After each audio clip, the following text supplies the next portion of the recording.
Hey guys, my name is Ryan and welcome to Overwatch Central. This is going to be a fairly long, very in-depth kind of video as we're going to go over a lot of stuff to do with Moira. Hopefully I've said it a lot better than I have been previously. I'm trying my best to pronounce it as it should be. But yes, we're going to be looking into a lot of damage numbers and stats to do with Moira, more so than we did in the previous video, but also some of the interesting hero interactions with some of her abilities. And might I add, Ana especially brings out some pretty interesting things, so we'll see that in a second. First of all, I do want to go through all of her abilities and the damage and range numbers that we can actually find out. Let's start with her left mouse button, her heal. It works a lot like Mei's freeze. It's an AoE thing, meaning that if there's 3 people stood in front of you and you're healing all of them, they will be healed for the same amount. That amount being about 80 health per second, meaning that it's a little bit more than Mercy, about the same as Ana, and a hell of a lot more than Lucio unless he's amping it up. The range on it is about 15 meters give or take, and there's no ammo resource. There's no ammo at all, actually, with Moira. It's all done with a defense matrix like a lot of you have seen, like a gauge meter, and it takes about 9 to 10 seconds for it to deplete. Now, it takes about 50 seconds for it to fully recharge. 45 to 50 seconds, give or take. Blizzard are very good at not revealing numbers, so all of this is a little bit give or take here and there, so do bear that in mind. But regardless, it takes about 45 to 50 seconds to fully recharge that meter, and that seems like a long time. The thing is, though, with Moira, you need to be dealing damage to sort of increase the rate that this meter fills up. And you do that with your right click. Your right click has a pretty amazing range, about 20 meters, and it does about 48 DPS. It actually self-heals you as well, about sort of 20 to 25 health per second that you will get back from doing damage to somebody else with your right click, and it also replenishes the rate of your meter increasing with your healing. If you're doing a lot of damage to a Roadhog, for example, it would take about 9 seconds to fully refill that meter from scratch. So meaning it's about the same time that it takes to reduce it than to get it up again with your right clicking. Because it takes about 10 seconds to fully deplete your healing bar from 100 to 0. There's no form of headshot, and it works more like Zarya's left click than, say, Symmetra's left click. It does lock on to an extent, but you need to keep your target sort of focused on it. One thing that is interesting that I do want to highlight is that it's very difficult to hit a target with your right click when they're behind another target. So I'm showing you on screen trying to get this Mercy, but the Roadhog's did a really good job of body blocking it, and there's no way for me to physically lock onto her unless there is some clear viewing between the two of us. Meaning that whilst the range is pretty good, the tanks could still body block a lot of your stuff that's going on, and we will talk about how this affects barriers in a second.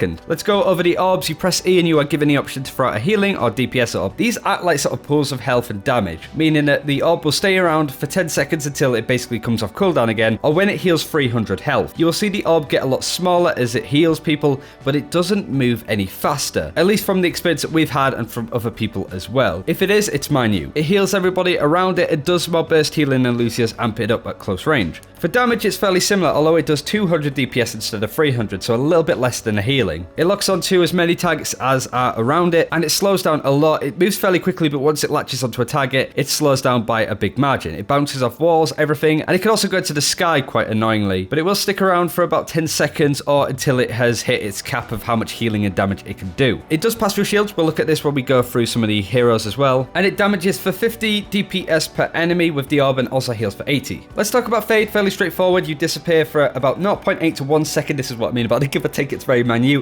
and it has a 15 meter travel distance that the most you can travel through. You can bunny hop, and you can keep some of that momentum, much like Doomfist and Reinhardt can after charging. So you can hop a little bit. There's a lot of tech in the game, but that has been taken out. A lot of these changes have gone through very quickly. You've seen a couple of videos of Moira's dancing around Eichenwald, jumping onto high ledges. That can't unfortunately be done anymore. It's pretty cool, but it's been taken out. And it's on a 6-second cooldown, meaning it's the same as Winston's Leap. Coalescence is the long beam ultimate that we've seen a lot of. It does damage and it also heals. It has a 30 meter range, meaning that you can use it almost to snipe people out of the air. It's ridiculous. And it damages for about 22 DPS per second and heals for about 115. It lasts for 8 seconds. You can move around. I think you move at the same speed, if not a little bit quicker, and it can be interrupted. That is all of her abilities. We'll start with the hero interactions now, and as you'll see, Genji can't actually deflect your right click. Some people may be wondering what that was. He can deflect orbs. If you throw a damage orb at him, it will do damage to your team, and when you fire a healing one, it will start to heal his team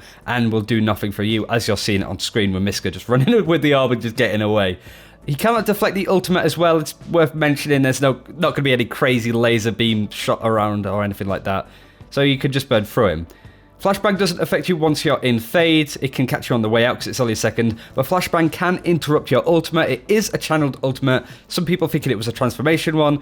Farah, there isn't much to talk about. If she can get out of range, barely, because the range on your right click is ridiculous, and if she ults from a distance, you could actually use your ultimate as more of a sniping tool almost to burn down Farah in the sky. There's no fall off damage as well with the ultimate as well, so that's worth mentioning too. You can't actually out-damage soldiers healing when he's using his biotic field, or at least it's not really that likely. Sombra can actually hack and EMP your ultimate as well, meaning that it can be interrupted, as you're seeing on screen. What is interesting though is if you put out an orb to scout for stuff, you can't actually find a Sombra once she's stealthed.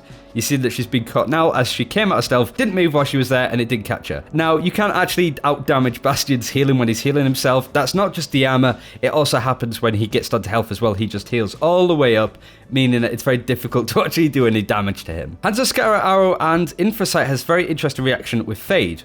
When the player fades, or when the enemy fades as Moira, it actually disappears from Infrasight as well, which is pretty crazy considering that's the only ability that can get away from her sight. You can actually destroy the trap and the bomb pretty easily, just clearing the table there, but the orb doesn't do any damage. Now this is apparently a bug and it should be doing damage to both of these things. You can pass over traps with Fade fairly easily, but if you get trapped, what happens? Does the ability become not usable? You can actually still use it, but you can't get out of it still, meaning that you have some survivability but not much. Junkrat Tire, the same as the traps and a lot of stuff, it should kill the tire, the orbs should, but they don't, and that may change in the future. The healing orb doesn't actually heal Mei when she's in Ice Block, and it's the same with your primary fire as well. It's weird considering that Mercy can actually heal a Mei in there, but unfortunately for Moira, she doesn't quite have the technology. Again, maybe up for change, much like a lot of stuff in this video. It's the same with damage orbs, and doing damage to Ice Block, it doesn't do anything. But the interesting thing that happened here, the interesting thing that we noticed that when a Mei wall is up, regardless of whether it's your teams or the enemies, your orbs actually get absorbed by it and don't do anything. Now this is most likely a bug, so maybe look out for that one with sort of bug changes. And also it's fairly easy to get out of Mei's ultimate and out of her freezes with your Fade ability. Now here we're looking at Torben, much like a lot of stuff with Junkrat, his buildables don't take damage by the orb. This is apparently a bug, as I've mentioned, so you can't really do any damage, but you can lock on with relative ease to sort of kill it. So this is up for debate, this is up for change, much like a lot of stuff in this video, bearing in mind it's a PTR. D.Va can eat both of these orbs fairly easily, but she cannot do anything about your right click or left click. So if there's somebody that stood behind D.Va, like we'll show in a second, you can still heal them and it doesn't do anything there. And of course she cannot defense matrix the ultimate that you're firing at her. This is the part I wanted to show. You can still heal through D.Va's defense matrix, meaning that it can't do anything there. Now the barrier stuff is very interesting. You can actually still heal through enemies' barriers, but you can't do any damage from it, as I'm showing you here. You can't do any damage to Risa, but if Widowmaker here takes some damage, I can still heal her regardless of the barrier that's in front of me. It's also worth noting that the ultimate can also break through it too. So if there's, say, a bongo and you can't do any damage to it, now's a good opportunity to pull out the coalescence to heal your team, to get rid of it, and to do some damage to the Risa. It also heals people through it, so if Widowmaker's not in my line of sight with the ultimate, she still manages to get some healing from me, which is great. So it's a nice sort of rate of fire sort of thing. Again here, just showing you I can heal a Widowmaker behind, but I can't do any damage to Reinhardt. But with the ultimate, I can do both of these things, meaning that I can get through hit barriers that are going, and it can also be interrupted by Earthshatter. It's also fairly easy to dodge some incoming charges. Unfortunately, Josh didn't have the same sort of luck, but it's also really easy to get out of the way of some Earthshatters coming in. Fade is a really responsive ability and probably one of my favourite abilities within Overwatch. Showing that the orbs can pass through as well, both healing and damage ones can go through. And when they bounce back, they still do damage, meaning that barriers have no effect on that, much like Flame Strike and Symmetra's orbs. Roadhog can actually hook you out of your ultimate, meaning that it's all for naught if you can get a good hook on it, and he is an absolute bitch to take down with some of the damage that you throw out. Winston is a really big counter, I would say, to Moira, simply because that you have this sort of shield battle going on. I could have faded out of there for those being nitpicky, but still, the amount of damage that he can do is fairly similar to yours.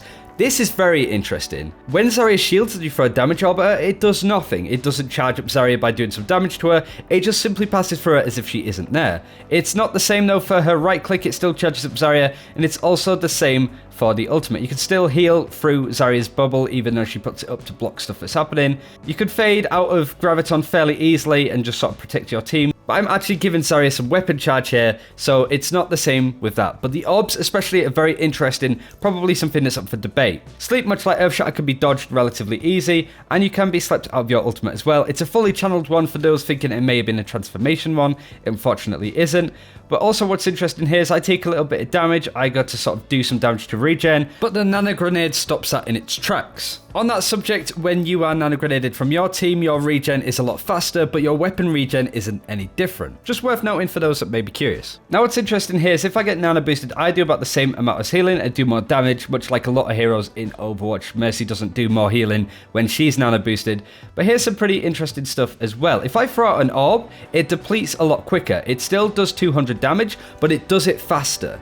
That's really important to note. I'm going to show you the sort of before and after on this. This is just normal. And as you've seen, the orb lasts a lot longer than the nano boosted one. It does the same amount of damage, but the nano boost does it quicker, meaning that you don't do more damage with the orb, it just depletes a lot faster. And it's exactly the same with a nano grenade that's thrown on the ground. As you've seen, the orb is depleted a lot smaller. It didn't manage to fill up a full 300, but you can see the burst heal that it has, meaning that Moira and Anna make a pretty cute couple. So as I'm showing, you can get nano boosted and do a hell of a lot of damage there. Teleporter, much like a lot of Torbjorn stuff, Junkrat stuff, doesn't do any actual damage with it with your orb, but you can just right click it or ult it if you really need to take it down. This, I think, is not meant to be in the game, so do bear that in mind. It's also worth adding that you can't throw orbs or use your ultimate or actually blink through the teleporter, so you need to make sure that you're not trying to get there quickly and using that ability, because it just won't work as you're trying to get in.